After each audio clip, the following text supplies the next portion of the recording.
Good day sa inyo dyan sa Pilipinas mga boss. Ngayong araw samahan nyo kami, gagala kami ng Tonton at susundin na namin si Belgian papunta dito sa United Kingdom dahil pabalik na siya galing Pilipinas. Sa video na to mga boss, ipapakita ko sa inyo kung anong nakita namin sa Tonton at anong mga animals yung nakita namin sa daan habang naglalakad-lakad kami sa Tonton habang walang tao doon. Dahil linggo ngayong araw tapos wala nating masasakyan si Belgian papunta dito sa Yeovil dahil pag linggo dito sa UK wala naman transportation dahil wala ding bus. Pero depende sa mga area, pero dito sa amin wala nang bus pagdating ng linggo. Pero bago kami pumunta ng Tonton ngayong araw dahil sobrang dumi na din tong sasakyan namin ginagamit. 6 months na hindi namin nalilinis tong sasakyan kaya lilinisan namin to ngayong araw. Dadaan muna kami sa car wash. At pagdating nga namin dito sa car wash, hindi naman kami pwedeng agad mag car wash kasi nagka-car wash pa dyan si Tatang. Hindi pa siya tapos. Kaya may nakita kaming milk tea dito. So titikman namin to kasi bago lang tong milk tea na to eh. Hindi ko alam kung bago lang ba talaga to o ngayon lang to nagbukas kasi dati naman hindi to bukas pagka winter. Pero ngayong summer na kasi dito sa UK bukas na siya. Tapos dito nga guys no, dalawa yung pagpipilian. Meron dyang milk tsaka milkshake.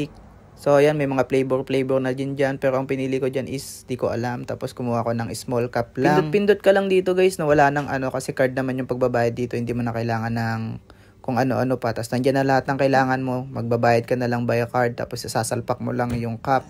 Tapos lalabas na yung gatas. Yung ano, yun, ganyan. Tapos yun lang.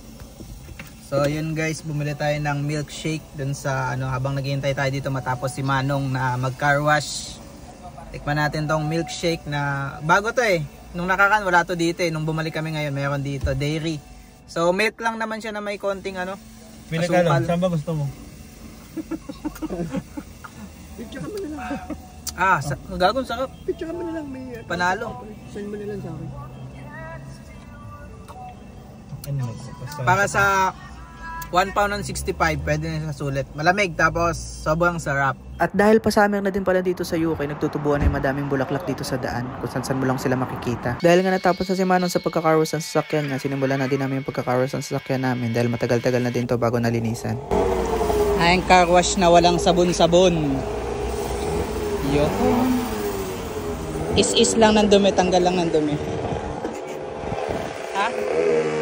After namin mag-car wash, sumaketyo na din kami dito kung saan namin susundin si Piljan. Pero dahil wala pa naman si Piljan dito, nag-ikot-ikot muna kami habang hinihintay namin si Piljan. Tapos may nakita nga kami nagka-camping na dito habang tirik na tirik pa yung araw. Pag nga pala tatawid kayo dito sa UK, kailangan pindutin nyo tong wait na to para mag-go siya pagka wala nang dadaan. Or pagtatawid na kayo. Pero dahil nga linggo ngayon, wala naman kayo nakitang ibang tao na tumatawid kundi kami lang. Dahil pagkalinggo dito, hindi na gumagala yung mga tao, nag-i-stay na lang sila sa bahay nila. At napakaganda nga ng estatwa na nadaanan namin ngayong araw. Nung una nga namin tinignan to, akala namin gawa to sa semento na kung ano-ano lang. Pero nung tinitigan namin ng sobra, ito pala ay gawa sa mga pinagtagpi-tagping kutsilyo na hindi na ginagamit. Ayan nga, ang galing guys. At pati nga yung pakpak ng estatwa na to ay gawa din sa pinagtagpi-tagping blade ng mga sira-sirang kutsilyo. At kaya nga may nakakang sa estatwa na to para hindi siya hawakan ng kung sino-sino man tao kasi pag nahawakan mo to sigurado masusugat ka. Nagtuloy-tuloy pa nga kami sa paglakad hanggang sa papunta kami dito sa park na napakadaming magagandang bulaklak. Tulips daw yung pangalan na itong mga to. Tignan nyo naman guys, grabe ang gaganda ng bulaklak tapos ang titingkad ng mga kulay nila. So bali iba-iba pala yung kulay niyan guys no. Hindi ko lang napakita sa inyo yung ibang kulay dyan.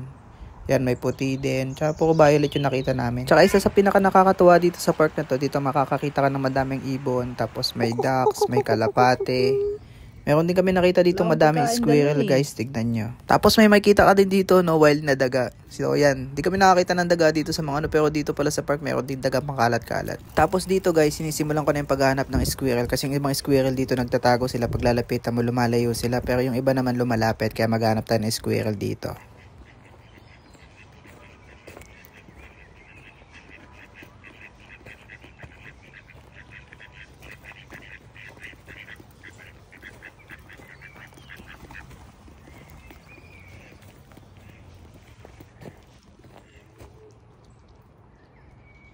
Saglit nga lang tayo naglakad-lakad sa part na to, tapos yan nakakita na tayo ng isang squirrel na pagala-gala dun sa damo. Naghanap yata siya ng pagkain. Tapos nakakita pa pala ulit ako ng dalawang squirrel na pagala-gala din. Naghanap din yata sila ng pagkain. Yan. Dahil linggo na nga kami pumunta dito sa part na to, wala na kayo masyadong nakikita ang ibang tao, kundi kami na lang din. Tara na, nandun na pala siya. Tangin ang kulit na ito kayo. Hindi man lang umaalis eh. Sila sa tao, eh. Kadami lang pagkain kasi rito.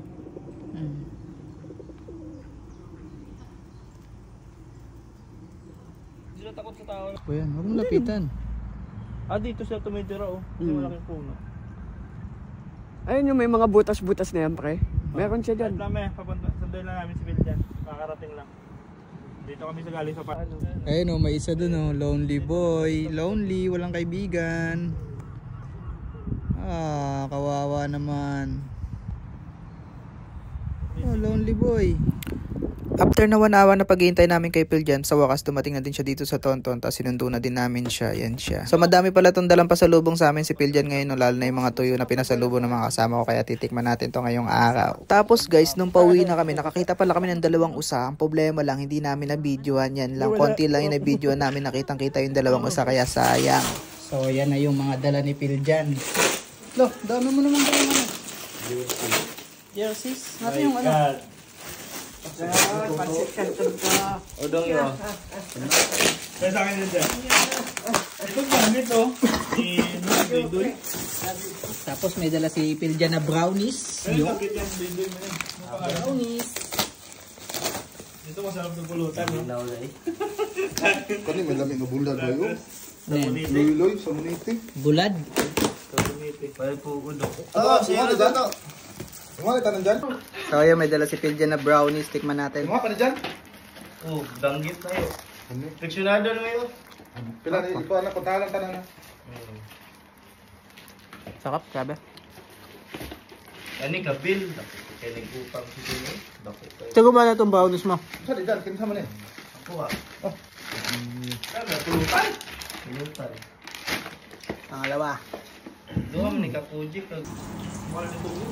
Tapos yan guys, may dala din si Boss Phil dyan na danggit.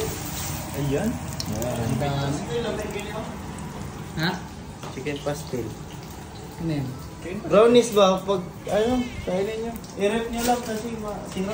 Bus yan. Ito, hinihintay Nilutuan natin na agad, danggits. Niluto agad ni Boss Toti. Yun. So yun guys, hanggang dito na lang yung vlog natin ngayong araw. Maraming salamat, thank you. Kain tayo ng danggit.